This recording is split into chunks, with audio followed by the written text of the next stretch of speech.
In this video, I've compiled every single ballistic video I've made into one long video. If you guys happen to enjoy this video, consider leaving a like and subscribing and using code WATSOG in the Fortnite item shop. Also remember, 2,000 subscribers, I'm going to be ranking every single Fortnite skin, so make sure to subscribe. Alright, let's get straight into the video.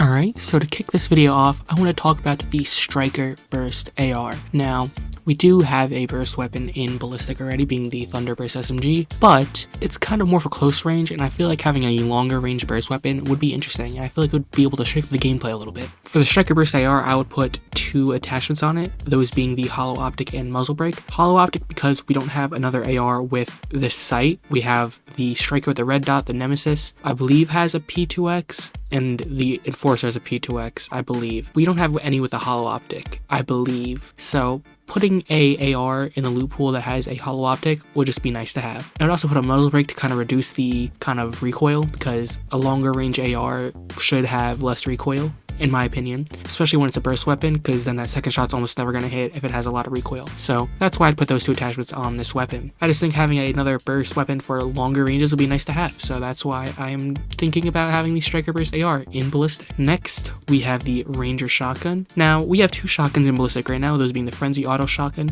and the Hammer Pump Shotgun. And the Ranger Shotgun, I think, is a unique shotgun that's good and is different enough from the other two that it could be an interesting addition. For the Ranger Shotgun, I would put the red dot sight on it, as well as the speed mag. Now, the Ranger Shotgun does not support mods currently, but they could always just make a version that does and add it to Ballistic, so it's not stopping it from being added to this list. For the red dot sight, the Ranger Shotgun is obviously a longer range shotgun, so having a sight on it makes more sense than on a Hammer Pump Shotgun or the Frenzy Auto Shotgun. And having the speed mag just makes the reload faster, which is important with a shotgun that only has one shot in the clip. So having a speed mag drastically reducing the reload time just benefits this weapon overall and could seriously make it a contender for a choice in your loadout in Ballistic. For my third pick for Ballistic weapons I would like to see would be the dual micro SMGs. Now, we do have two SMGs in Ballistic right now, but neither of them I think are that good. And having an SMG that's like full force, like in your face kind of action would be an interesting way to mix up the playstyle, because right now it's very much sit from afar, use an AR, and beam them while standing still. I think this could be an interesting swap to the gameplay sometimes, you know? Grab dual micro SMGs and you can just go right into your opponent's face and just spray and they'd be dead. And, you know, I think that could be an interesting way to switch up the gameplay a little bit. Obviously, there would be no mod support for this weapon, so I know I said that the Ranger Shotgun doesn't support mods, but this weapon really wouldn't make sense to have mods in the first place, so I'm not going to talk about mods it would have anyways. For my next pick, I'll be talking about the Huntress DMR. Now, the Huntress DMR would be a nice sort of mid-range between the Deagle and the Reaper Sniper Rifle. The Deagle is kind of like a more fast-firing kind of long-range weapon in Ballistic, and the Reaper Sniper Rifle is like a big one-shot, well, it has 3 shots, but you know what I'm saying, like one shot you hit, they're dead, basically, kind of weapon. And the Huntress DMR, I believe, would add some contrast to this. It'd be kind of like, take the best from both worlds and put it into one weapon. That's what the Huntress DMR kind of would be in Ballistic, in my opinion. For mods, I would put a thermal scope and an angled foregrip on it. Thermal scope because there's no other weapons in Ballistic that have a thermal scope, and I just think the thermal scope is pretty good, in my opinion. I know a lot of people don't believe that, but I think it's pretty good, and I always used it on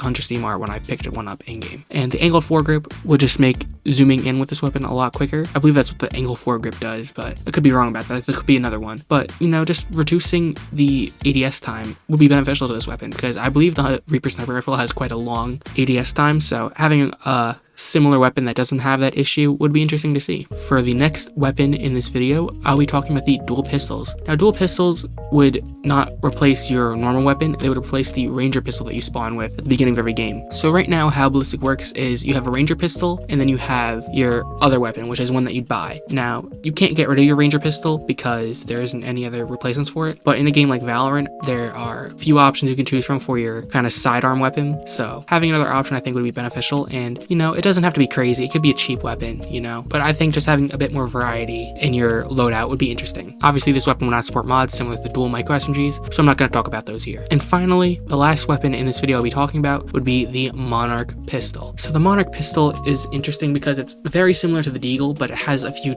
quirks that make me inclined to pick it for this video. That being the obvious hip fire to ADS, fire rate, and damage differences. Having a weapon do that in this kind of game might shake things up a little bit, might provide a little bit of variety. It's like, oh, do you want the deagle that's always going to do this amount of damage, or do you want this monarch pistol that can kind of adjust to your playstyle and your situation? So I think that'd be interesting. For the attachments, I would put the P2X scope on it, which is the same one that the Enforcer has in game currently, and the laser. P2X I don't believe was ever available for the monarch pistol because they never coexisted, but the P2X also probably would not have been able to go on a monarch pistol normally, but in the day of Doom LTM they did put a thermal scope, which is basically a P2X but with like a different shape. So I believe a P2X would be interesting to see on this weapon, and the laser would just be beneficial for the hip fire for this weapon, you know, preventing that kind of recoil, you know, and I just think it would overall benefit the monarch pistol and ballistic. Alright, so kicking off our list, in number 10 we have the Ranger pistol. Now this is pretty much expected to be at the bottom of the list because the Ranger pistol has nothing special going on with it. It has no attachments. It's the only gun in ballistic that does not have any attachments, and everything it does just gets outclassed by every other weapon. It's not supposed to be a good weapon. It's supposed to be a weapon that you start off with. You're supposed to replace it later on, so it's literally a last resort weapon. So there's no point in really ranking it above literally any other weapon on this list. Like, its spray gets outclassed by the SMGs, its range gets outclassed by the ARs, like everything just does its job better, and that's why the Ranger pistol is in last place. Alright, in 9th place, we have the Hammer Pump Shotgun. So, in my personal opinion, Ballistic is not a very good game mode for shotguns. This is nothing like normal BR. Shotguns are not the meta. You do not want to be caught with a Hammer Pump Shotgun in Ballistic, otherwise you are probably going to die. Unless your opponent has a Ranger pistol, you're probably going to die. And even then, if you're at range, you're probably going to die to a Ranger pistol. So, the only reason it's above the Ranger pistol is because, you know, if you get in your face, if you get into someone's face, they're going to die because it's a pump. It's going to kill them. But other than that, there's no real point to using this weapon. In number 8, we have the hand cannon. So the hand cannon, or the deagle, is a solid weapon. It's not bad, but it's outclassed by the Reaper sniper rifle. The Reaper wasn't in this. I feel like the hand cannon would be quite a bit better, but because it has a weapon that outclasses it, there's no real point in taking the hand cannon. Unless you just have really good aim, there's no point, because the Reaper sniper rifle is already a weapon that's like very high skill, and the hand cannon is basically just that, but worse. So I can't really place it any higher on the list. In 7th place, we have the Frenzy Auto Shotgun. So the Frenzy Auto Shotgun suffers the same problems that the Hammer Pump does, except I believe the Frenzy Auto has a little bit more range, and just the spray nature of the weapon caters better to ballistic as a game mode. It was like this when they were both in Battle Royale 2. The Frenzy Auto was always the dominant shotgun when compared to the Hammer Pump, because the Hammer Pump's just kind of a weak shotgun in general, but the Frenzy Auto certainly is not what you want in this game mode. It is certainly not the best choice, and for that I'm putting it in 7th place. Coming up in 6th place, we have the Thunderburst SMG. So this is actually pretty interesting because the Thunderburst was basically the best weapon anytime I was in the game during Chapter 5. And here, it's just kind of middle of the road. So obviously, we're kind of getting more to the spray kind of weapons of the list. And obviously, that's going to cater more towards actual spraying rather than spraying in bursts. Now, this wouldn't be as much of a problem if this was more of a long-range weapon. Because of the attachments that the Thunderburst has in this game mode, it just doesn't really work out as well. You want to be closer to someone with the Thunderburst, and when you're that close and you have an SMG, you might as well take the Hyper because you're going to get your damage output out faster. So, for that reason, I'm putting the Thunderburst at 6. It just is outclassed by the other SMG in Ballistic. Coming in at number 5, we have the Hyper SMG. As I just said, it outclasses the Thunderburst as an SMG because if you're in someone's face with an SMG, you'd rather just get that damage out quick.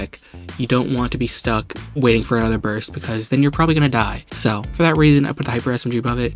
It's also just a straight spray weapon. It's not, oh, here's a little burst, then here's a little burst, then here's a little burst. No, none of that. It's just spray. And yeah, really all I can say about it. It's just an overall better version of the Thunderburst in this game mode. Kind of weird how like they kind of switch sides based on how they were in Battle Royale to how they are in Ballistic. It's kind of weird how it works, but you know, what can you really do? At number 4, we have the Reaper Sniper Rifle. So I know some people might be mad at this choice because it is the most expensive weapon in the game, and I feel like it definitely can get the most done. But the problem with the Reaper Sniper Rifle is it has a really high skill gap. You need to have like perfect aim in order for this to be effective. So just missing your shots is not gonna be worth it. You know, it's a high skill, high reward, and that high skill is the reason I can't put it any higher on the list. It's a good weapon, and certainly better than everything below it on this list, but I can't warrant putting it any higher just simply because of the high skill factor. If you want to be consistent, you should take any of the weapon above it on this list. So yeah, that's it. Good weapon, but It's just too skill heavy to really be consistent, in my opinion. Now we just have the ARs left, and in number 3 we have the Nemesis AR. The Nemesis AR suffers from just being like a hodgepodge of the other two and not doing their jobs very well. See, the Nemesis is a slower firing AR that does kind of medium damage, so that's a problem when you have a slower firing AR that does a lot of damage and a fast firing AR that does little damage. You have very drastic ends of both sides, and the Nemesis just kind of tries to play in the middle, and it doesn't really do its job as well. That being said, it's still a good weapon. Like, if you pick a Nemesis AR, you're probably still gonna do well, but I just don't think it does the job of the Striker or the Enforcer better than those weapons. So that's why it's in 3rd place. In 2nd place, we have the Striker AR, which may be shocking to some of you because, you know, the Enforcer was not very good in Battle Royale, which is kind of weird, and the Striker is always kind of the dominant AR, but I'll explain my reasoning here. The Striker, yes, it's good, but I feel like the spray kind of AR is better when you're up close, and the Striker just doesn't do that job as well from as far away, because it's an AR, you're going to be using it at quite a bit of range. So I just feel like the range factor kind of plays a part in putting this lower on the list than many of you might expect. And I know a lot of people will probably put this at 1, even though I believe the range factor kind of does affect how good this weapon actually is, but that's just how it works. You know, in my opinion, it's also not as satisfying to use as the Enforcer, which I'll get onto later when I talk about the Enforcer. But yeah, I feel like it's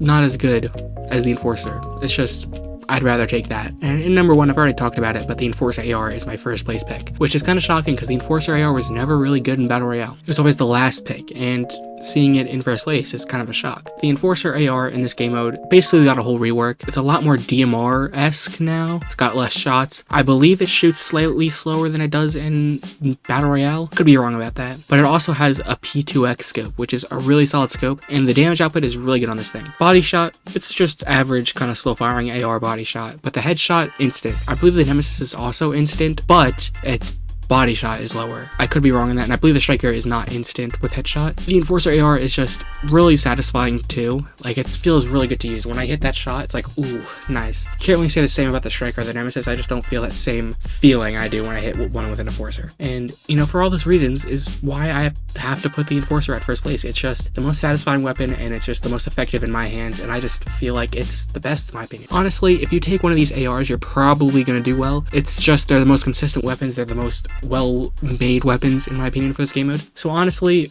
these are kind of debatable. Like, if you want to put the Nemesis at 1st place, which is kind of crazy, and then the Striker at like 3rd or something, or the Enforcer in 2nd, like, you could totally do that, but in my opinion, this is how the list should go.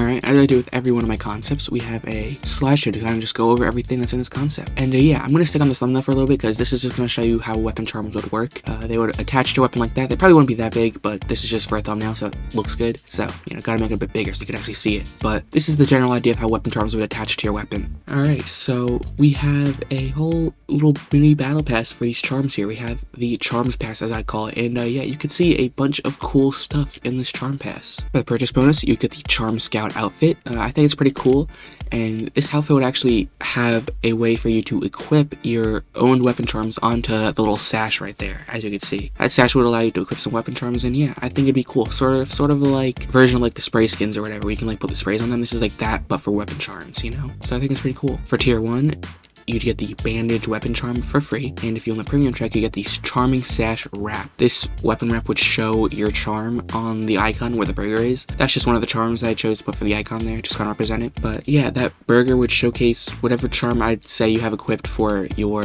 probably vehicle slot, because they can't really have charms, so whatever you put there is what will display on this. For tier 2, you get the medkit weapon charm for free, and if you own the premium track, you get the leaf weapon charm. Little interesting designs, nothing too crazy, but you know, they're pretty cool. For tier 3, you'd get the Chug Splash weapon charm for free, and if you're on the premium track, you'd get the Slurp Juice weapon charm, which looks pretty interesting in my opinion. I think these are two really good charms in my opinion. For tier 4, you get the Droplet weapon charm for free, and if you're on the premium track, you'd get the Charm Pack back bling. This would allow you to display some weapon charms on your back bling, you know? Just thought it'd be a cool addition. Really nice addition to see in the game. You know? For tier 5, you get the Flopper weapon charm, and if you're on the premium track, you'd get the Golden Peely weapon charm. This one's definitely interesting. I think it's very fitting for this game, you know? They're just solid additions, you know? For tier 6, you get the Slurpfish weapon charm for free, and if you're on the premium track, you'd get the Slap Juice weapon charm. You know, interesting. I think the Slurpfish here is actually better than the Slap Juice one, but that's just my opinion, you know? I think they both look good, but the Slurpfish one's definitely better in my opinion. For tier 7, you get the Llama weapon charm for free, free. You know, obviously you gotta have a llama weapon charm. You can't really do a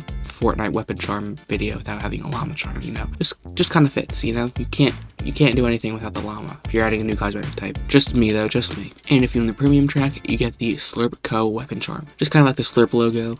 You know, nothing too crazy. For tier 8, you get the Lightning weapon charm for free. You know, pretty cool looking weapon charm right there. And if you own the premium track, you get the Master Charm Pack back bling edit style. Just a different color scheme, you know, nothing too crazy. For tier 9, you get the Durburger weapon charm for free. You know, pretty cool. And if you own the premium track, you get the Pizza Pit weapon charm, which, you know, pretty cool. Obviously, you had to have both if you're gonna do one, you know. So I think it's pretty fitting. For tier 10, you'd get the Chug Jug weapon charm for free, which pretty cool. I think it's probably one of the higher weapon charms for me, personally. That's just me though. And if you own the premium track, you'd get the Charm Axe pickaxe. You would actually be able to hang your weapon charms on the end of the pickaxe, so I think that's pretty interesting. A nice little way to kind of include charms on this pickaxe, you know. Pretty cool pickaxe in my opinion. And for tier 11, you'd get the Flame weapon charm for free. And if you're on the premium track, you get the Master Charm Scout outfit style. You know, just another bonus color scheme, you know. Just change up the way it looks, you know. Pretty solid edit style in my opinion. Alright, starting at the bottom of our list, in number 7, we have the Impulse Grenade. Now, the Impulse Grenade isn't that bad, you know. It's got its utility, you know. I think it's fairly solid, actually. But the problem is that there's just not really a lot you could do with it outside of just propel yourself. Sure, you can, like, use it to get on top of the containers and stuff, but most of the stuff you can use Impulse Grenades to get on top of, you can get on top of normally without them. So they're kind of useless, in my opinion. Like, sure, you might be able to move around a little faster, but at the end of the day, it's really not that big of a deal, and it's honestly probably the worst kit you could choose to start off your game. At number 6, I have the Proximity Grenade, or Proximity Mine. So the Proximity Mine, again, not bad, but the only real use you can use for it is placing it by the device, which, sure, it could be good, but the grenades themselves are not going to kill anyone unless they have no shield whatsoever. So it's not that crazy, and they're only really useful if your opponent has no shield. I'd rather just use other items to kind of deflect players from getting to the shield, and I think there's other items that do that way better, higher up on this list. At number 5, we have the Frag Grenades. So these are just your typical grenades, you know, throw them down, they explode after like a second or two, and they do 100 damage. Now, they're about as good as grenades normally are in Fortnite, you know. If you get them off, you know, it's really good. 100 damage is really nice, but at the end of the day, they're situational at best. You can't really use them in many good situations, so, and just because of that,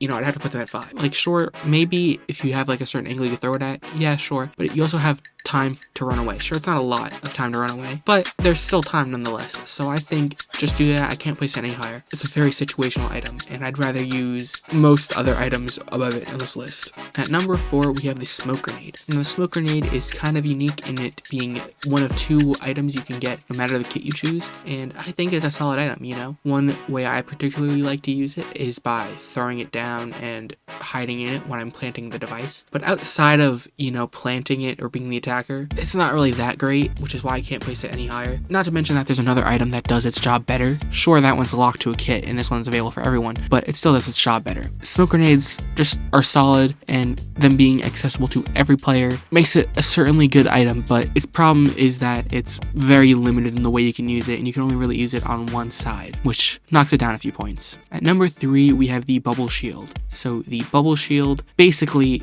does the smoke grenade's job but better in my opinion. Sure, it is only locked to one person per team being able to have these, but at the end of the day, I think the way it just completely protects you while you're inside the bubble certainly makes it a viable choice. Just being able to plant the device without having to worry about someone killing you is certainly nice, because if someone's running up on you and they try to get in your bubble shield, your teammates can easily shoot them before they get in there. So it certainly makes a good attacker item. It suffers the same problem as a smoke grenade too, where it can only really be used by attackers because there's not really a lot of viable use for it for the defenders, which it has more than the smoke grenade because it protects you 100% while you're inside it. But you know, it's very one-sided, just not as one-sided as a smoke grenade is. For second place in our runner-up spot, we have the recon grenades. Now, the recon grenades are a really solid item. You know, just being able to mark players is good for both teams, and I believe it's one of only 2 items that are like really good for both teams. All the rest of the items on this list just feel very situational and dependent on what team you're playing on, but the recon grenade is really good no matter what team you're on. It just marks players nearby or that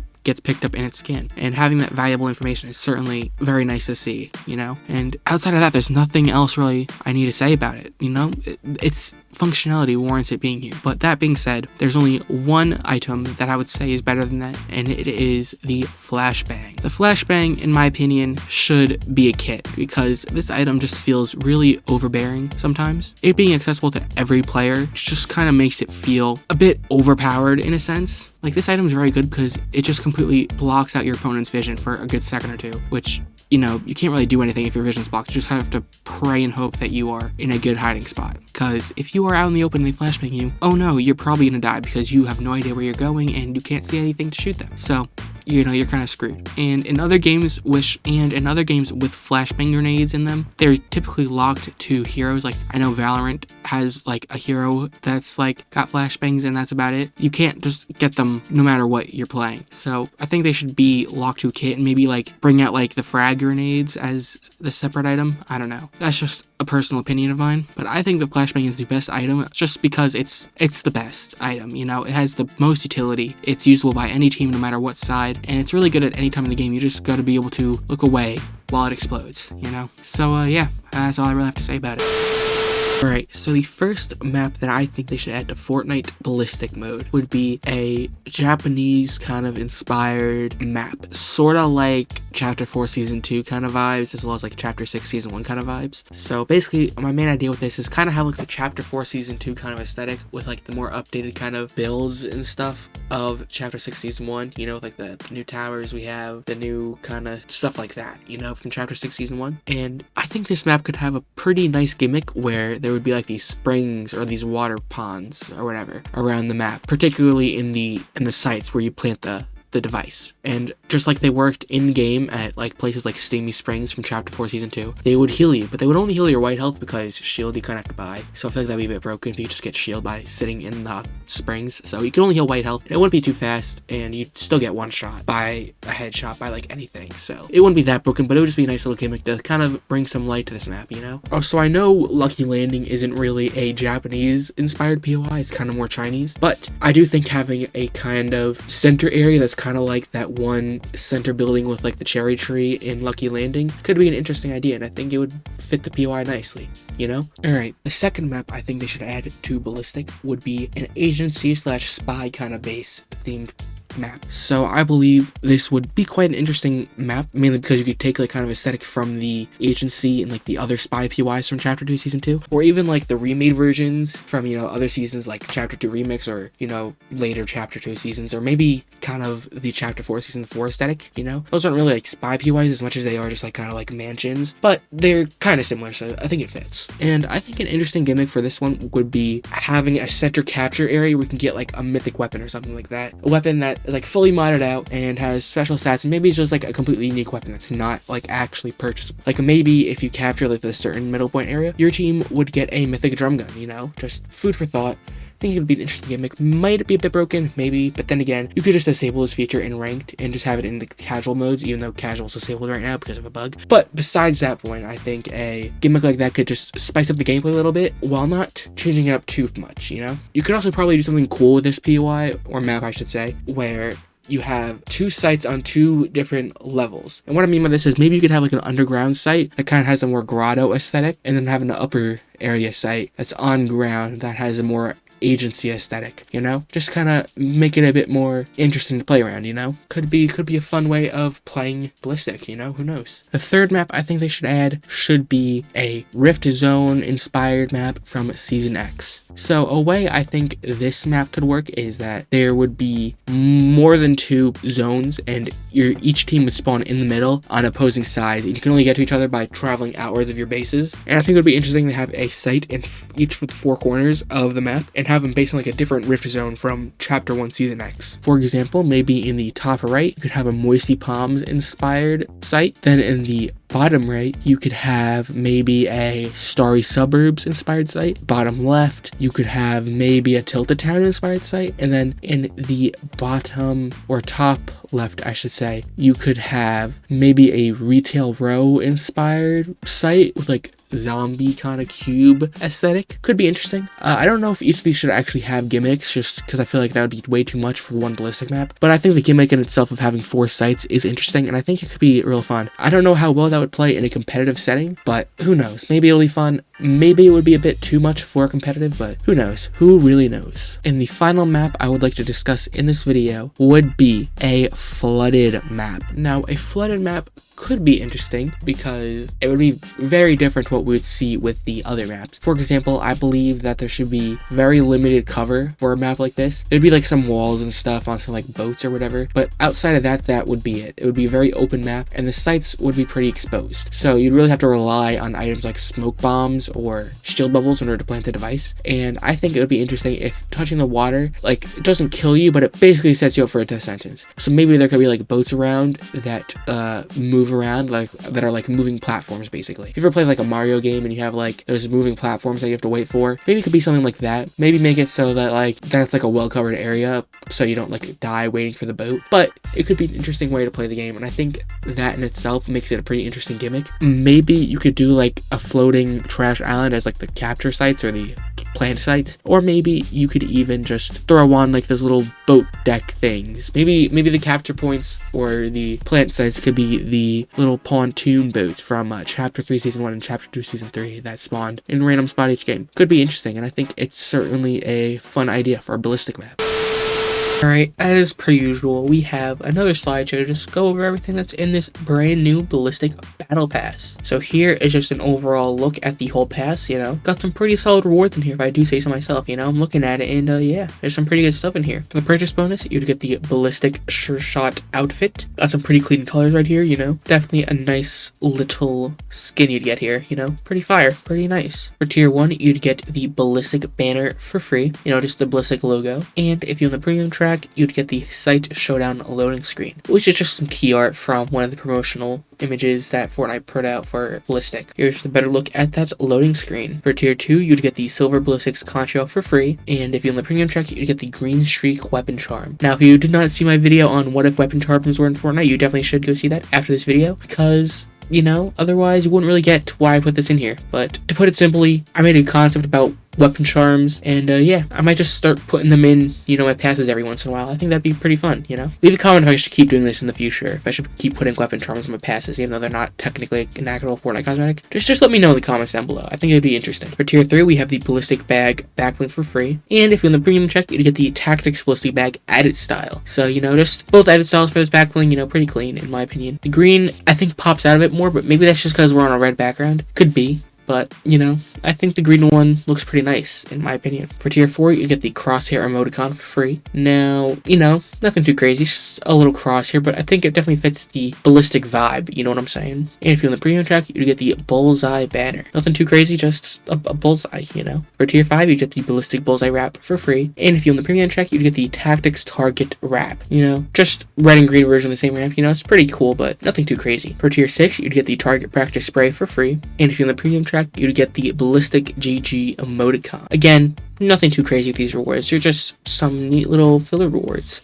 That's about it. For tier 7, you get the Silver Slash pickaxe for free. Pretty nice looking design right there. And if you're on the premium track, you'd get the Tactics Silver Slash edit style. You know, the green definitely pops out, but I think I might actually lean towards the red on this one. I don't know, I just think it fits the vibe a bit more, but that's just me. For tier 8, you'd get the Big Boom emoticon for free. You know, pretty fun emoticon, you know, nothing too crazy. And you'd get the Ballistic Heirloom weapon charm if you're on the premium track. Pretty interesting design. It's kind of based off like the wallpapers or whatever, like some of the promotional backgrounds that Fortnite has for Ballistic right there. So, you know, that's pretty interesting. For tier 9, you'd get the Target Tumble glider for free. And yeah, you know, looks pretty nice glider right there. And if you're in the premium track, you'd get the Tactics Target Tumble glider edit style. Again, just the green edit style for the glider, and I think it turned out pretty nice in my personal opinion. For tier 10, you'd get the bullseye weapon charm for free. You know, pretty nice looking weapon charm right there, but nothing too crazy once again, just another bullseye. And then if you're in the premium track, you'd get the Tactics Heirloom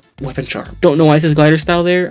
I may or may not have made a mistake, but it's whatever. You guys get the point. Just a green version of the Ballistic Heirloom from earlier, and yeah, you know, looks pretty nice. And finally, at tier 11, you'd get the wrapped surprise backlink for free, and from the premium track, you'd get the Tactics Sure Shot Outfit Edit Style. Now, the backlink here would actually allow you to put whatever wraps you owned on it. So right here, you have the wrap from the pass, earlier on in the pass, I should say. And yeah, you know, it just kind of gives you an idea of how this backlink would work. And that's about it for this pass. Alright, if you guys enjoyed that video, consider leaving a like and subscribing and using code WATSOG in the Fortnite item shop. Also remember, at 2,000 subscribers, I'm going to be ranking every single Fortnite skin, so make sure to subscribe. Alright, see you in the next one. Later.